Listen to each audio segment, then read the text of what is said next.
ప్రభువు నీకెట్టి కార్యాలు చేశాడో మర్చిపోయావా? ఆయన అసలు ఏ స్థితిలో నుంచి నిన్ను బయటికి తీసుకొచ్చాడో, మనల్ని బయటికి తీసుకొచ్చి ఒడ్డునేసాడో నువ్వు మర్చిపోయావా? ఈరోజు దేవుడు మనకిచ్చిన కృప సామాన్యమైనదా? ఆ స్థితిలోనే, ఆ కొంచెం సేవలోనే ఎంత ధన్యత పొందావో తెలుసా? నువ్వే కృంగిపోతే, నువ్వే కలత చెందితే, కృంగిన వారిని నువ్వేం ధైర్యపరుస్తావయ్యా? నీకు ఆయన తోడున్నాడు, భయపడవా?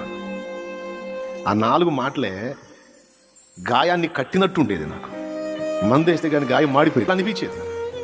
ఇక ఏడ్చినంతసేపు ఏడ్చి, ఇక కళ్ళు తుడుచుకొని, ఏమన్నా తిన్నావా?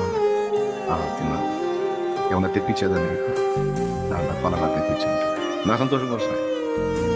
సరే, నేను వెళ్తున్నాను, ప్రార్థన చేయి నాన్న. కూర్చో సేపు కూర్చో. ఇక నేను నెమ్మది పొందాను అన్నప్పుడు ఇంక బాగుంటాను.